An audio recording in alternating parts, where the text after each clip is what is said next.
Hey, Aspies, welcome to another edition of Inside the Asperger Studios. Today's show, I'm going to be talking about masking with guest Karla from Ames Global. We're going to be talking about why it's so wrong for those of us on the spectrum to hide who we are. And we're also going to be talking about things with ADHD and masking, and we're going to go back and forth as you'll see in the show. So remember, stay tuned and stay with us. And guys, please leave comments down below because let me know what you think of the episodes and if you have any questions for me to ask future guests on anything ADHD wise or ASD wise. You can just drop me a line at read@aspergerstudios.com. So stay tuned and I'll see you guys.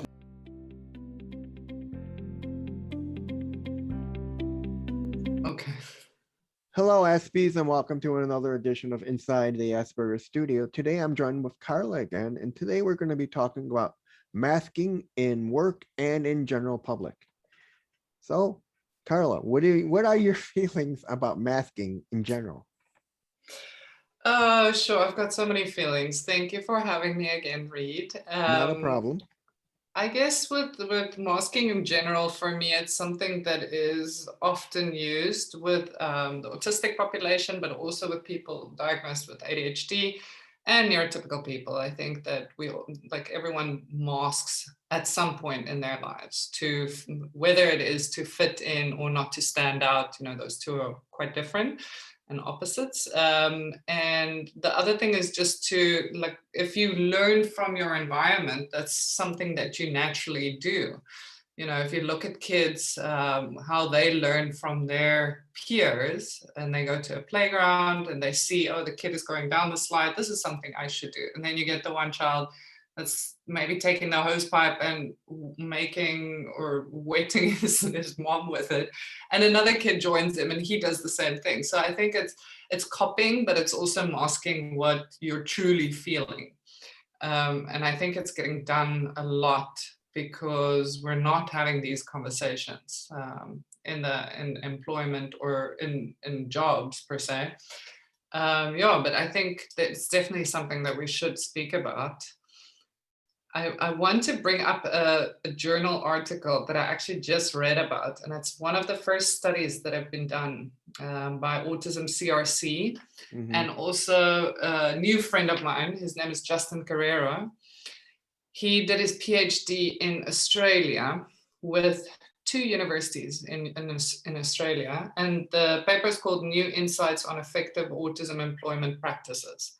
And what they actually did is they interviewed 169 participants and they asked them, what are the accommodations that you, the autistic person, need to do at work to feel comfortable? Or they asked the employees, co-workers, what accommodations do you feel you need, or the person diagnosed with autism needs? And the cool thing about this study is that it actually turns out that, and I don't know if this is something that people would predict, but neurotypical people and neurodivergent individuals have the same amount of accommodations that they need at work. They're just different accommodations. So whereas an autistic person might need to, like we said in our previous conversation, might need to know when is appropriate to take breaks. A neurotypical person might know that, so they might not ask for breaks. So yeah, quite a lot that I said there. Sorry. No, not a Your problem. turn. Yeah, I feel that masking in the workplace and even in public is it kind of goes against what I always believe in is that it hides your uniqueness. We are unique. I mean, why should we hide who we are just so we can be accepted either in general or in our workplace? I mean that leads me to the next thing is what can we do or how can we educate these employers on how to be more open towards those of us who are autistic so we don't have to mask, because I know when you mask it's draining because you're fighting against who you are on the inside and you're pretending to be someone you're not. Yeah. I think it all goes back to education and educating people on what autism is and what autistic traits are, what accommodations they can make in the work environment to support autistic individuals better.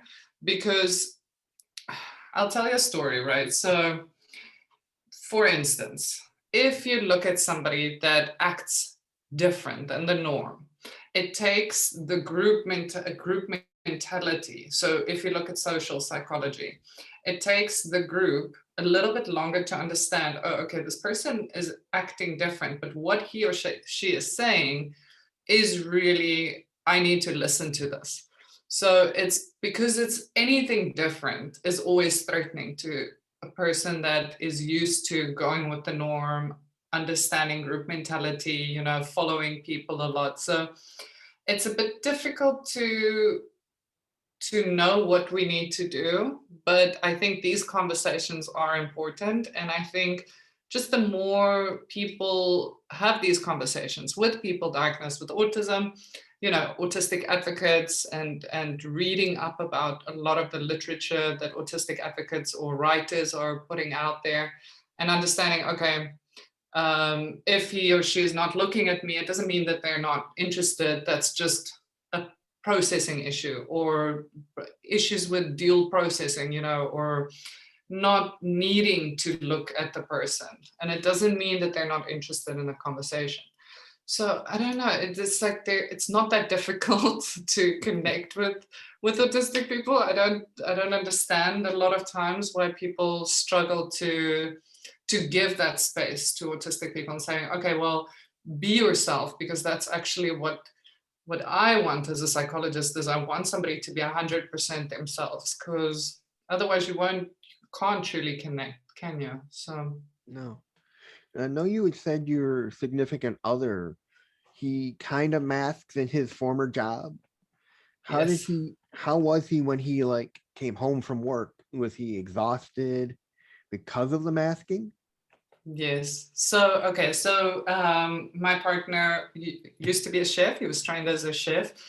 I must be honest though with you, when he was a chef, I wasn't with him. So Mm. I can only say what he told me, right? So it is second person.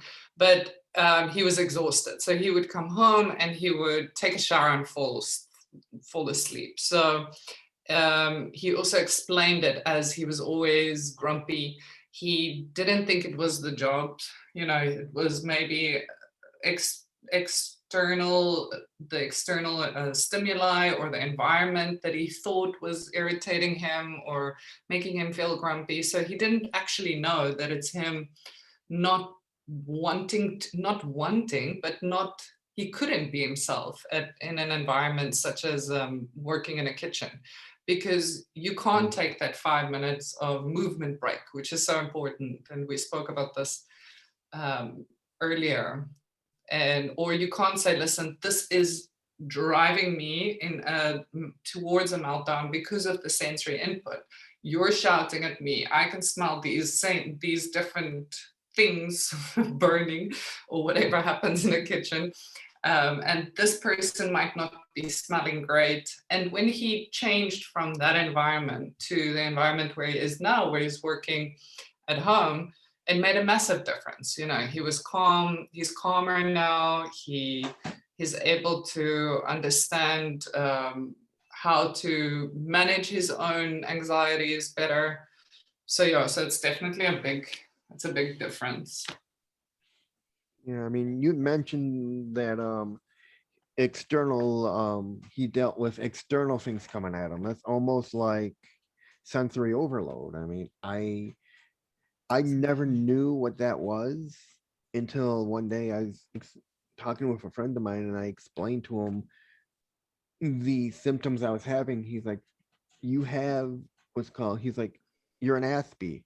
Those are, that's a sensory overload issue. That's what, those are some of the signs you're having. It is you're tired, you're irritable, you're can't focus right. It's Exactly. your brain rebooting and saying you need to get away from those stimulations. And in the workplace, as your partner, it's hard to do that when you're in a workplace and they don't understand what you're dealing with, because you're technically pretending you don't have these issues. So your body is fighting against you. Yes, exactly. And a lot of times what happens, and this is a big thing, I think more so even for female autistic individuals, because a lot of times the boss or an employer might say, get over it, it's not that bad, everyone else is managing fine. And those words are quite intense if you hear it from an authoritative figure. And you think, okay, well, maybe I am overreacting, which you're definitely not.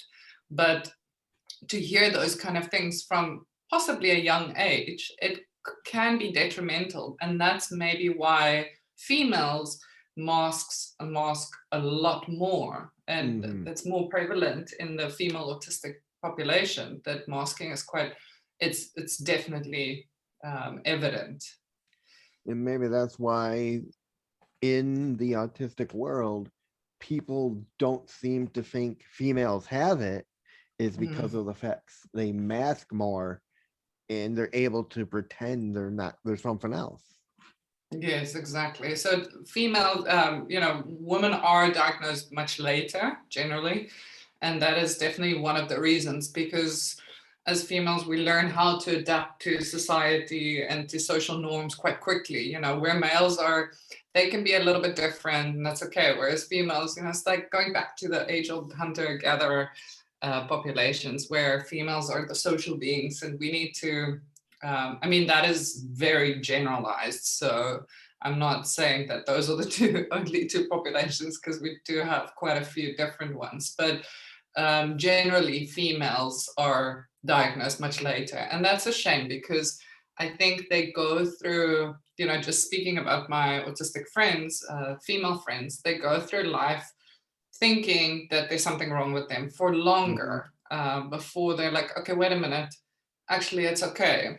And then they get the diagnosis, and they understand a little bit better why they felt the way they felt for so many years without anyone possibly understanding them. Yeah, I've talked with a couple of females who are on the spectrum. One of them's a mother who's got two sons on the spectrum as well. And she's lucky though, because she's a writer. So, she's written books, so she doesn't have to deal with masking as much.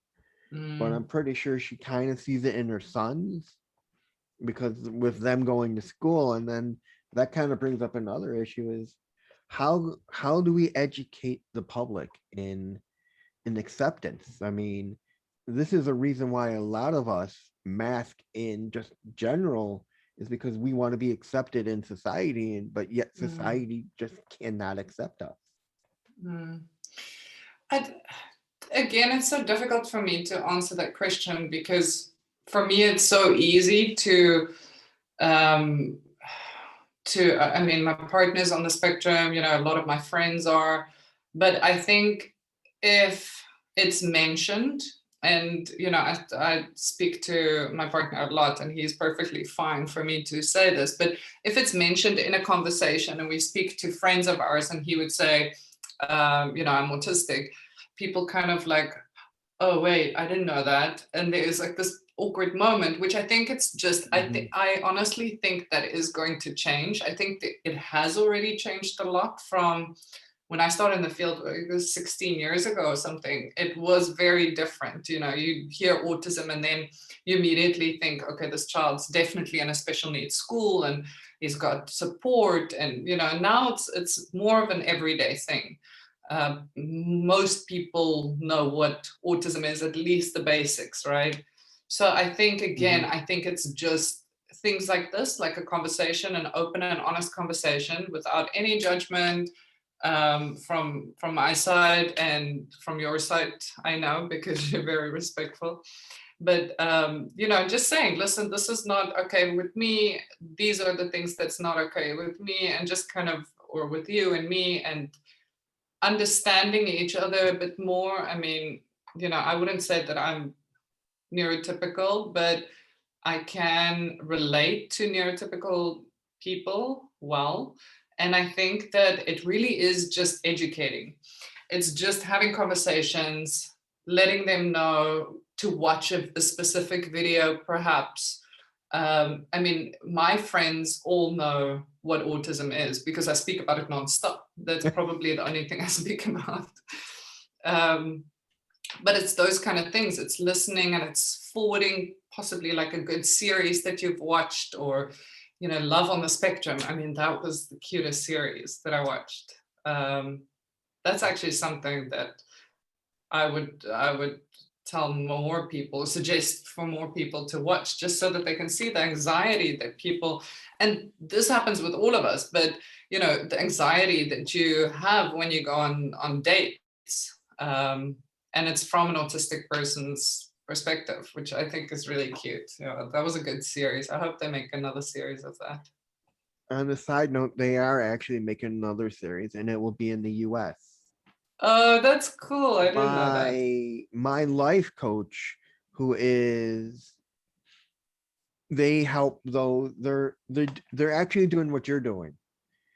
She's Okay. doing the same exact thing, but with her form of coaching, and she's writing a book, and you're both are part of the same autism organization. Okay. They were in contact with those of the production company of Life on the Spectrum, and so I actually gave them my email to give them, and I got contacted by them, and I Oh, auditioned, nice. and they kind of not auditioned, but they interviewed me for the show. And I don't are you know. gonna? Basically, he said to me, the guy left it, and he said, "Listen, we're interviewing thousands of people. I don't have the final say. It's up to the network in the very end." Oh, that's exciting. I would love it if you're on the show.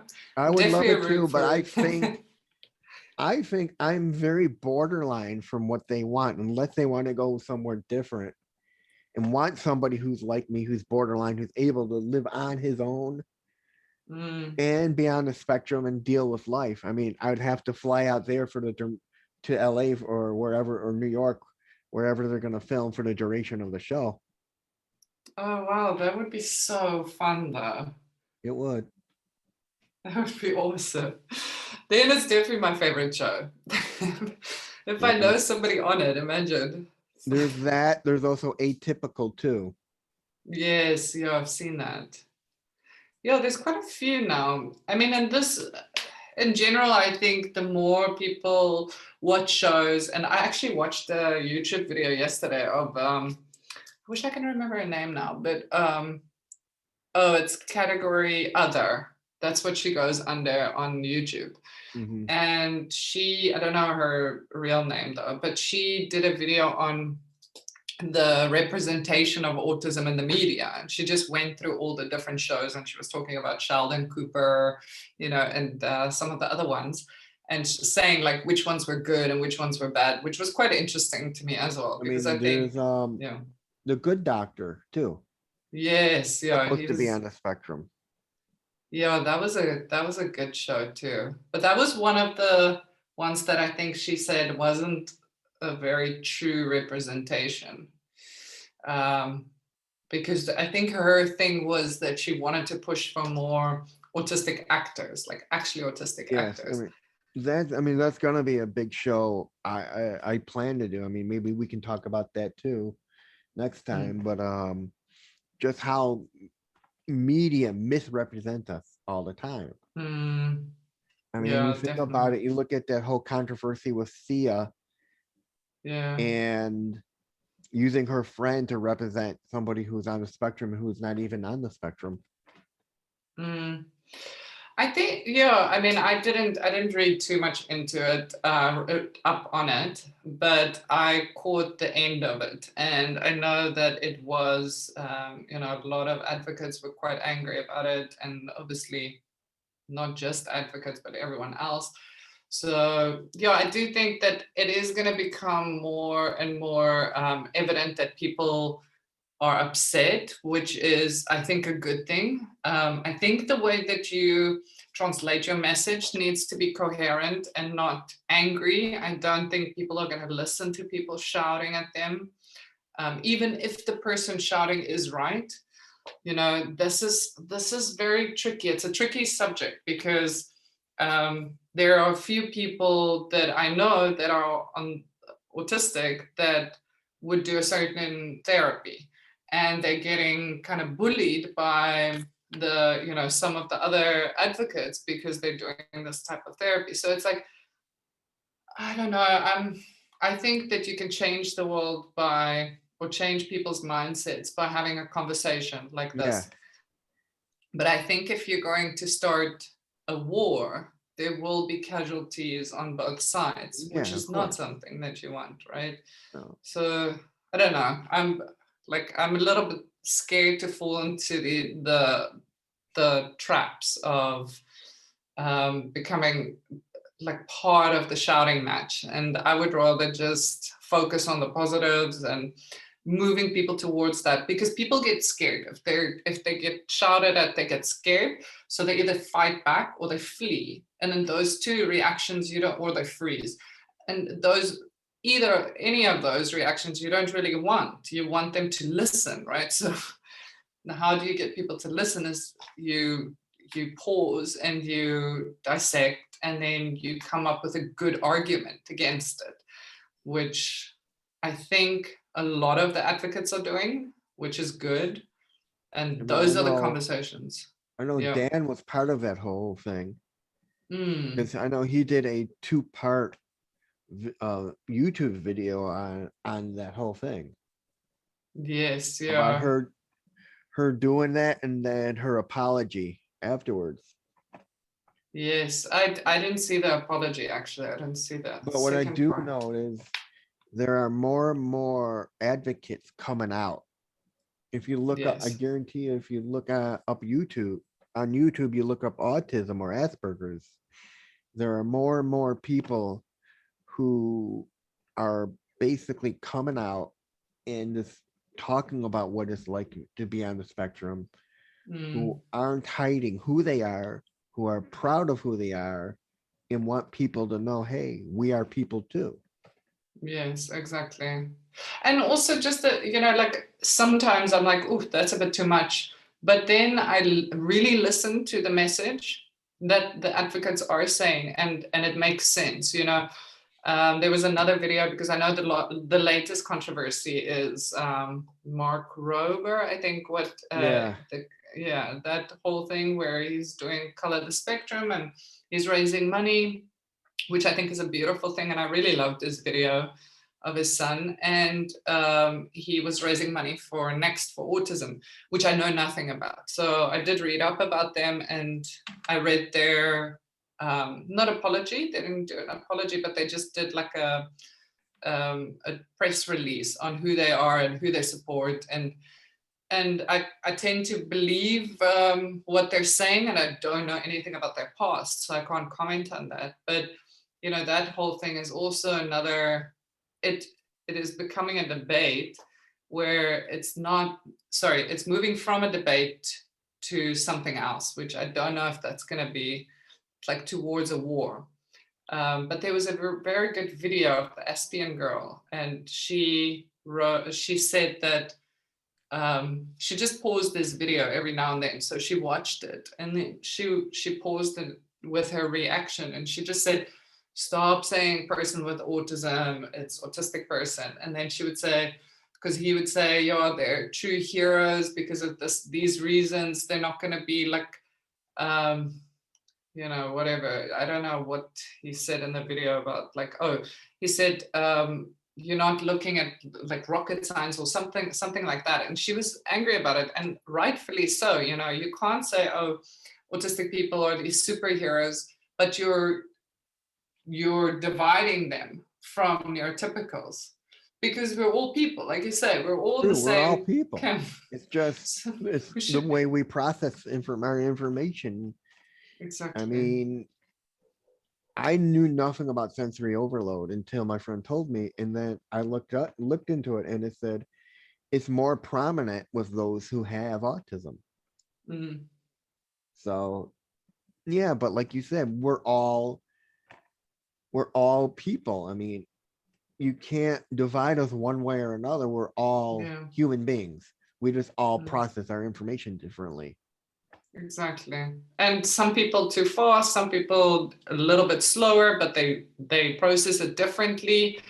Some are processing other parts of the conversation that people might not even be aware of. So it's really, and who decides what is the correct way? So, and that was always my thing, is like the majority rules, right? But I rarely believe that majority is correct. So I think we need to make sure that we give everyone a chance to explain what Mm, they want, who they are, and what's important to them.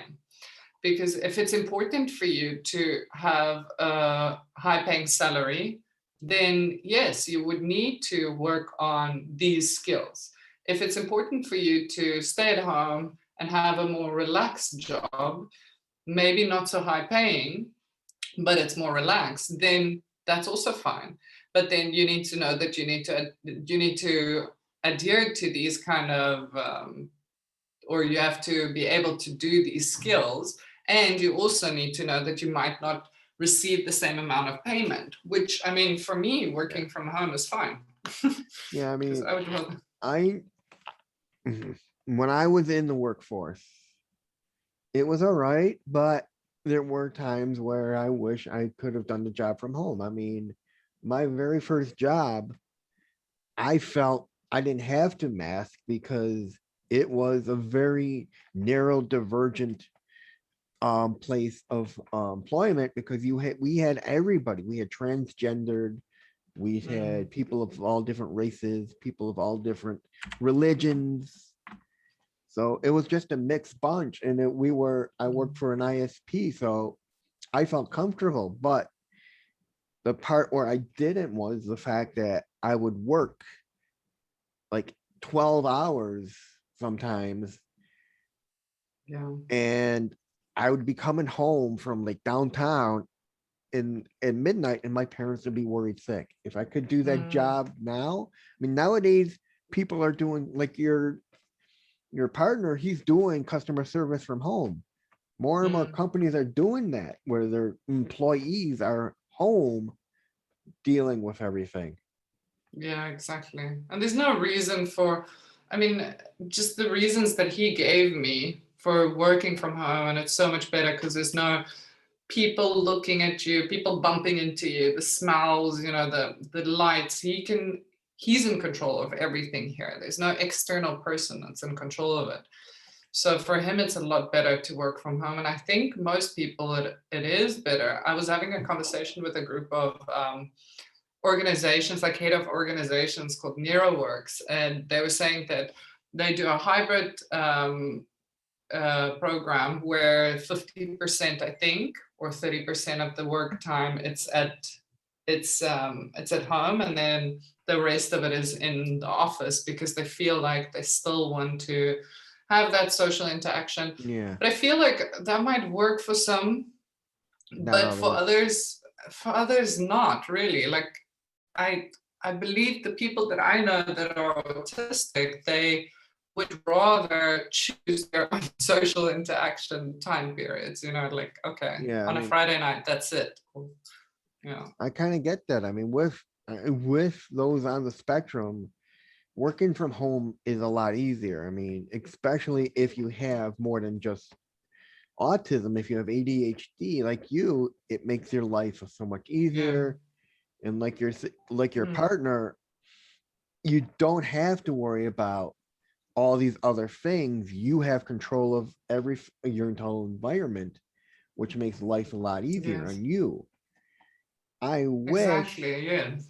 I talked with someone earlier on. He was a student, and he wound up at a job from his school as a work program, and he got fortunate enough to have his employers understand his issues, where he was telling me where they would keep the lights low when he was at a meeting with them. In the meeting, they could keep the lights Mhm. almost off because they would it would trigger him, and they would work with him on That's all yeah. sorts of things.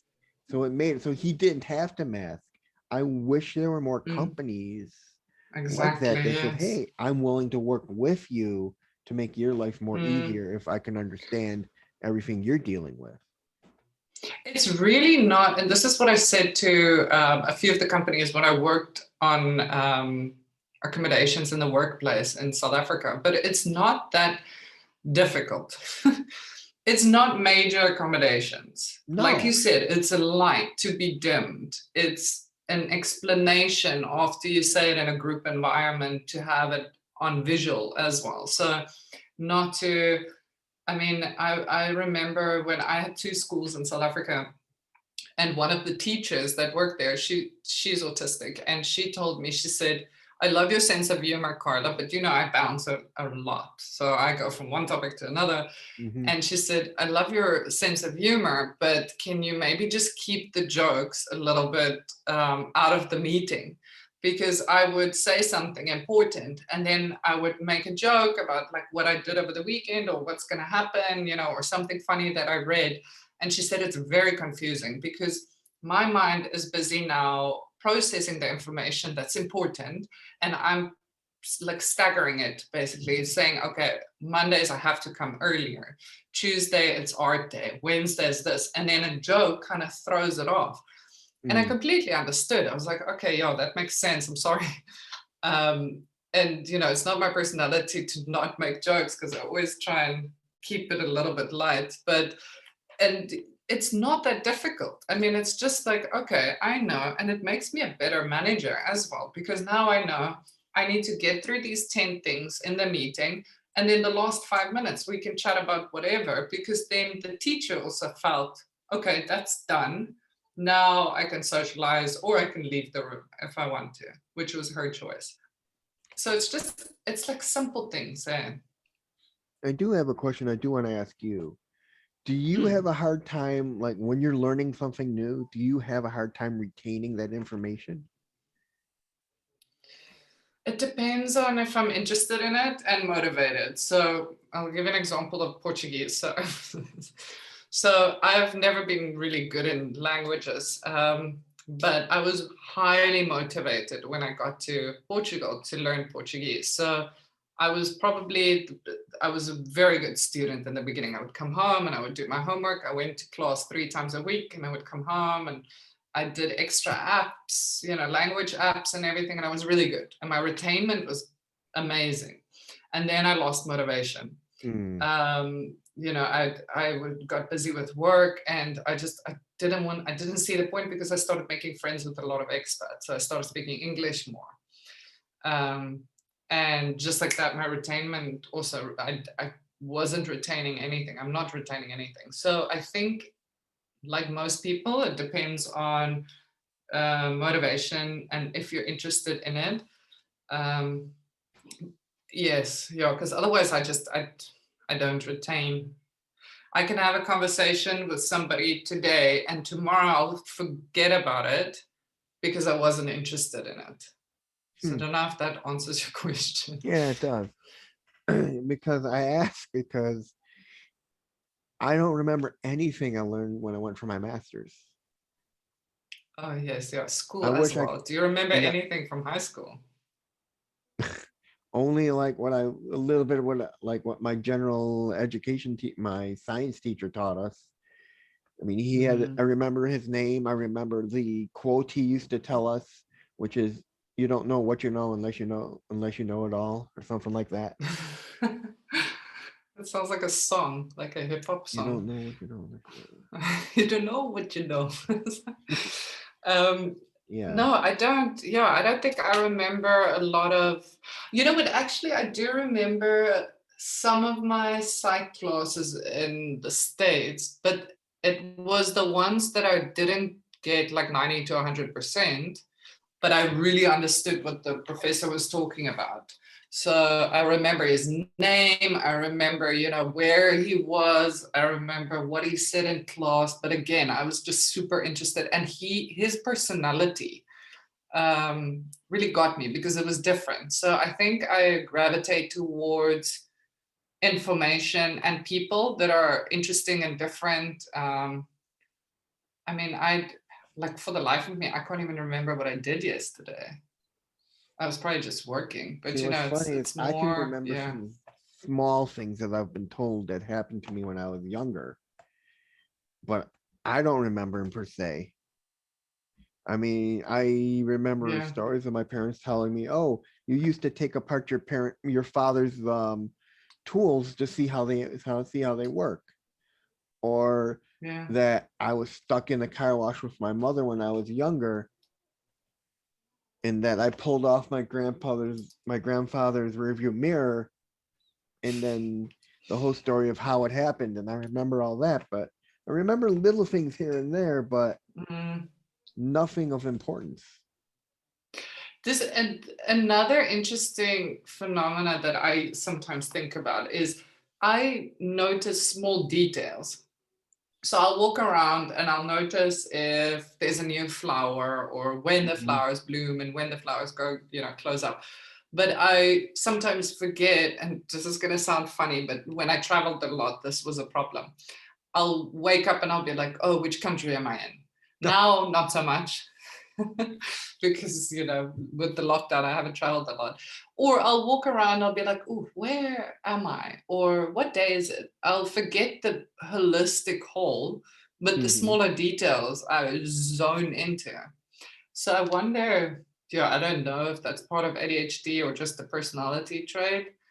I No, don't I know, mean, I I can should tell you ask when I them. was in Italy, I it was siesta and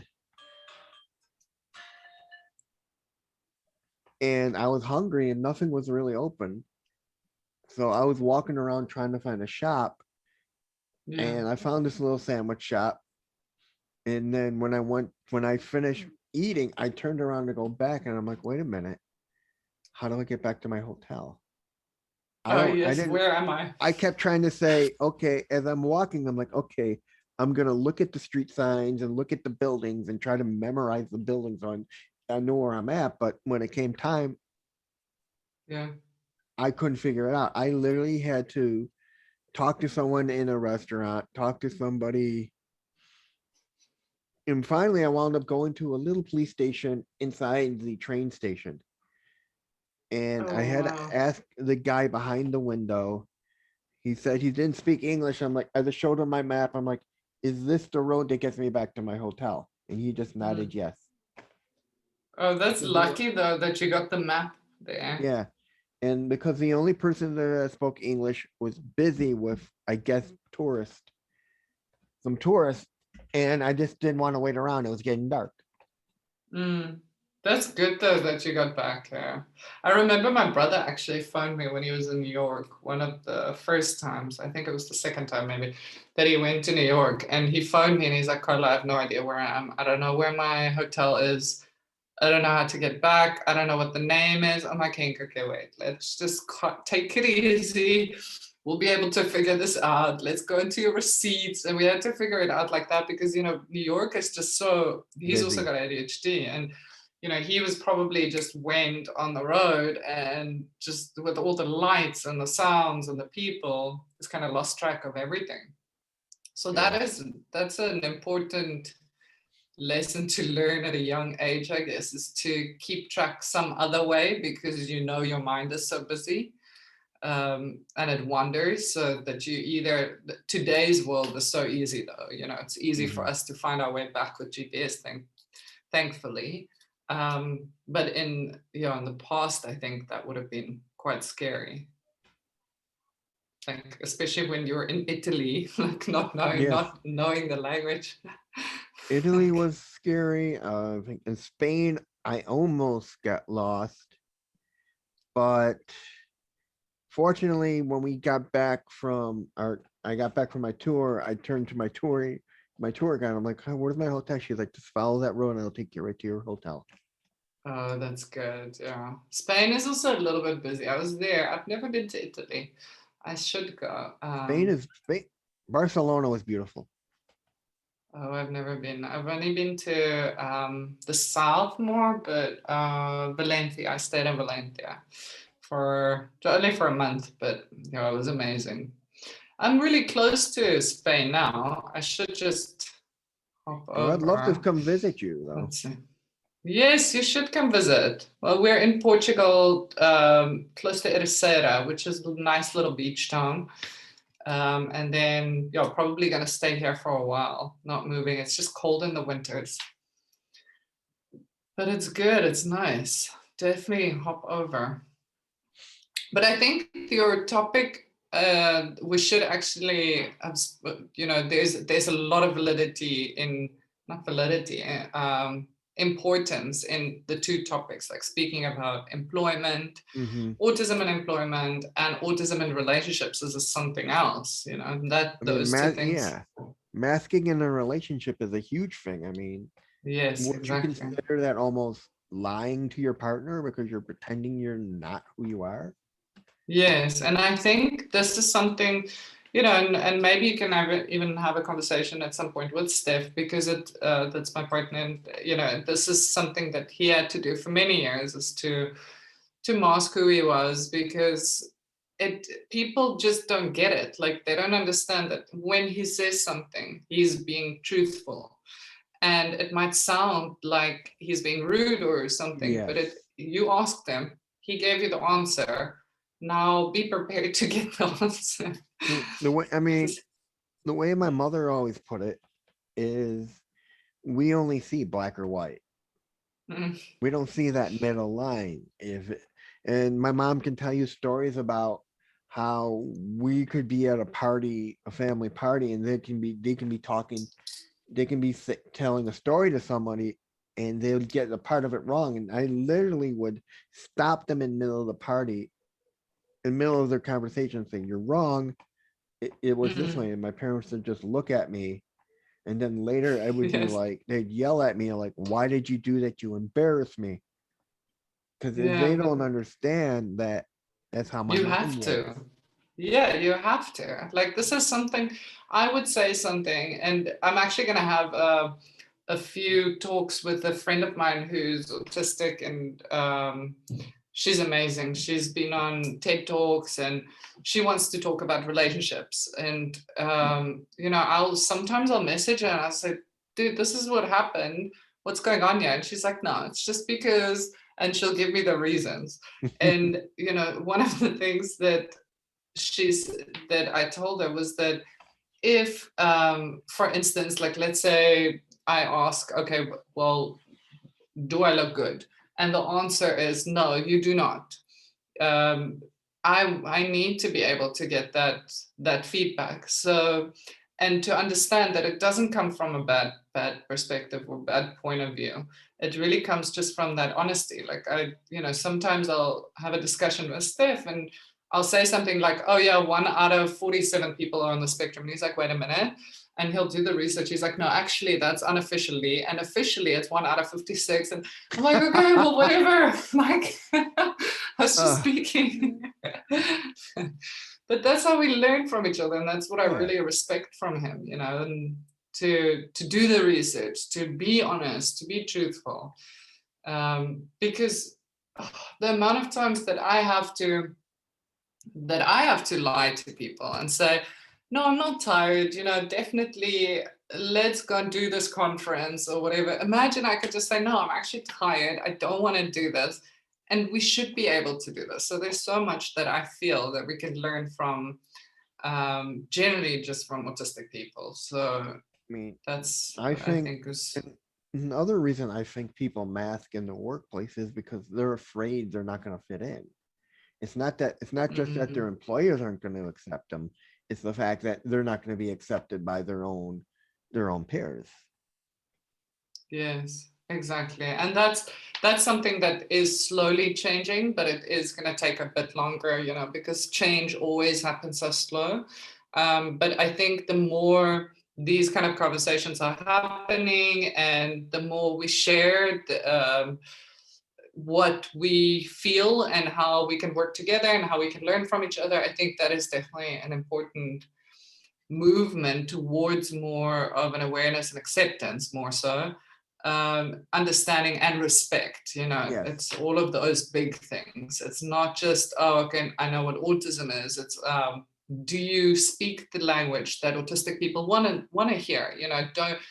I mean, I listen to professionals all day long. I was again today listening to a conference, and they say that they're experts in autism, but they're still saying person diagnosed with autism or whatever, or this person with autism. And it's like most of my friends don't like that. They like it when you say autistic person, or Hmm. like neurodivergent individual, or something like that. But it's I words mean, that that's aren't even being uh, used. neurodivergent is a word that's kind of new to me altogether. I mean, there's It a is a new word. word. Yeah, it's kind of new. I have I got a really good friend who's been in the autism community for God knows how long, because he's a huge researcher, because he wanted to find out why he's acting the way he did. And there's a word, an Australian word that means in his or her own, or autism. And I never knew this word. What is I the mentioned word? this word to him. He's like, "Oh yeah, that means in his or her own." I'm like, "How do you What is know this?" He's like, "I do my research, and when you're in the community that long, that word pops up a lot." Yeah. What is the word? I think it sounds like a similar. Hang on. Um, it starts with a T. It's a Nerari word. Oh no, I saw someone post about it, but I can't remember the word now either. There It's like is a there is actually a company I bought in Australia that has a whole bunch of different neurodivergent T-shirts with different sayings and things like ADHD or Aspie lover and stuff like oh that. cool. I'll send you the link and give you my. I'm their one of their ambassadors. I'll give you Oh, my that would link, be cool. and I'll Yes, give yeah, you please. the link and my 15% off code so you can get a discount. Oh, thank you. You're That's welcome. awesome. Yes. I what is it? What is the But yeah, but joke about? Yeah. neurodivergence is a word I never heard of until recently. Yeah, I think like neurodiversity, obviously, and then started the whole movement towards calling people more neurodiverse. And then they said, okay, now there's a difference. And, there's a lot of academics actually that are Hmm. saying these are the differences, and holistic means this, neurodivergent means this, neurodiverse means that. So I just think that if you are open to learning and Hmm. open to listening, then it is going to make a massive difference, because that's what all my autistic friends want. They just want to be heard. So, Yeah. yeah, I mean, that's anyways. the big thing is I keep telling people that they're not alone in this world. There Mm, are millions of us out there who are on the spectrum. There are just those who just don't yeah, broadcast it, who just want to be left exactly. alone. Yes, exactly. Reed, I need to run. I'm sorry, or go, not Oh, run. not a problem. But hey, sorry. Okay.